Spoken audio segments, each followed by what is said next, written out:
থু থু থু।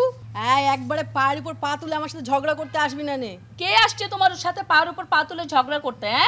তোমার ছেলে মারবে আমার বেটিকে আর আমি বলতে পারবো না? বাংলাদেশের স্বনামধন্য প্রযোজক ও পরিচালক সাদেক সিদ্দিকী এবার সরকারি অনুদানে নির্মাণ করেছেন রবীন্দ্রনাথ ঠাকুরের অমর কাহিনী অবলম্বনে চলচ্চিত্র দেনা পাওনা। ১৫০ বছর আগের সমাজ, সংস্কৃতি আর ভাষার আবহকে জীবন্ত করে তুলেছেন এই সিনেমার ক্যানভাসে। ছবিতে অভিনয় করেছেন জনপ্রিয় অভিনেতা সাব্বির, অভিনেত্রী প্রভা, হীরাসহ এক ঝাঁক গুণী শিল্পী।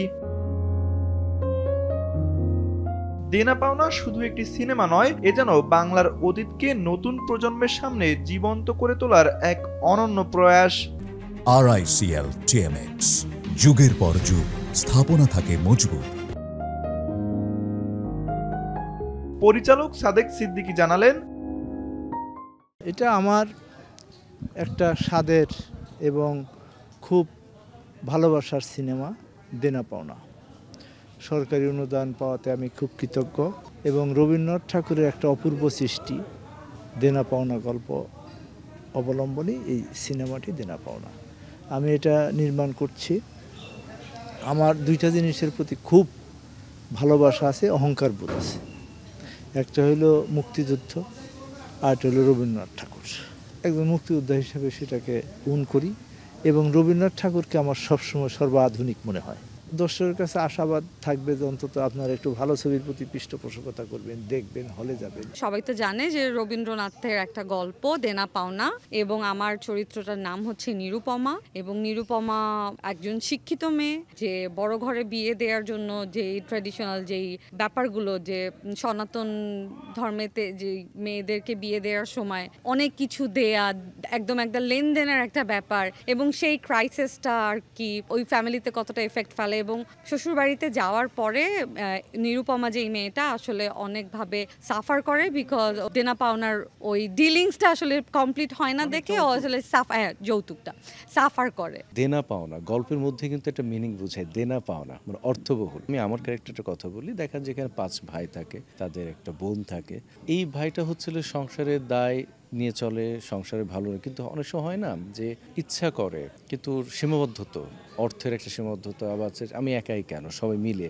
ওই জায়গা থেকে আসলে পুরো ক্যারেক্টারটা, কিন্তু সে সবসময় পরিবার প্রতিই চায়। তার ওয়াইফও পরিবারের রেসপন্সিবিলিটি, পরিবারের পক্ষে থেকে বা পরিবারের ভালোর জন্য যা করা উচিত সেটাই করে। আমি নিজেকে লাকি মনে করছি, কারণ এটা হচ্ছে আমাদের রবীন্দ্রনাথ ঠাকুরের উপন্যাস দেনা পাওনা। আমার ক্যারেক্টারটা হচ্ছে আপনার পরিবারের বড় বউ আমি, এবং খুবই মমতাময়ী বউ। আমি যে সিনেমাতে কাজ করছি, এই সিনেমার নাম হচ্ছে দেনা পাওনা। এটা হচ্ছে রবীন্দ্রনাথ ঠাকুরের একটা উপন্যাস অবলম্বনে। সিনেমার যে ক্যারেক্টার সেটা হচ্ছে গিয়ে মেজো বউয়ের। এই ক্যারেক্টারটা অনেক ফানি, অনেক ইন্টারেস্টিং। অবশ্যই, যেহেতু রবীন্দ্রনাথ ঠাকুর একজন পৃথিবীর শ্রেষ্ঠ কবি ছিলেন, তার গল্প মানেই তো অথেন্টিক কিছু। তো সেটার মধ্যে কাজ করতে পেরে অবশ্যই নিজেকে অনেক সৌভাগ্যবান মনে হচ্ছে। গল্প এতটা সুন্দর, গল্প বেসিস মুভি। আমরা অনেক সময় দেখি যে অনেক মুভি হয় কিন্তু মুভির গল্প ভালো থাকে না, কিন্তু এই মুভিটা খুবই গল্পকেন্দ্রিক। সেজন্য আসলে আমার কাছে খুবই ভালো লাগছে এই মুভিতে কাজ করে।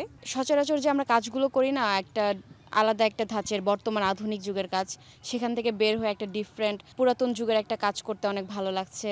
দেখি কতটুকু ভালো করতে পারি, চেষ্টা করব বেস্ট এফোর্ট দেওয়ার, বেস্টভাবে ট্রাই করব। সিনেমাটির নাম দেনা পাওনা। খুব ভালো লাগছে। আমি হচ্ছে তৃতীয় বউয়ের সন্তান। ওনার কাস্টিং ভালো, গল্প ভালো, মানে এই সময় রুচির পরিচয় যেটা বলেন, যে এই সময়ে এসে উনি রবীন্দ্রনাথকে নিয়ে কাজ করছে, এইটাই কিন্তু ওনার রুচিটা বোঝার জন্য যথেষ্ট আর কি। সেই জায়গা থেকে নাইস ইউনিট যাদেরকে কাস্ট করেছেন। প্রভা আমার মেয়ের চরিত্র করছে, যে এই চলচ্চিত্রের নায়িকা, ও খুব ভালো করছে, এমনিতেই ও খুব ভালো আর্টিস্ট, আর এই চরিত্রটা ও খুবই ভালো করছে আর কি। আর ও যারা আছে বিভিন্ন চরিত্রে, আজকে আমার মানে প্রথম দিন কাজ হলো আর কি। তো সবাই বেশ ভালো, কোঅপারেটিভ, সবাই খুব এনজয় করে একটা খুব ফ্রেন্ডলি পারিবারিক পরিবেশের মধ্য দিয়ে এনজয় করতে করতে কাজটা হচ্ছে। কাস্টিং ডিরেক্টর হিসেবে চরিত্র অনুযায়ী আপনার অভিনয় শিল্পী বের করা খুব কষ্ট। আশা করি রবীন্দ্রনাথ মানে হচ্ছে যে অন্যরকম একটা জিনিস। দেখবেন, আশা করি হয়তো বা এটা সামনে রমজান ঈদে আপনারা সিনেমা হলে দেখতে পাবেন আর কি।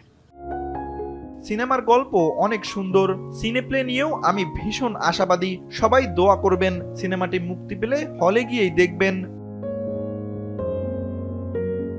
News desk, এনপিবি news.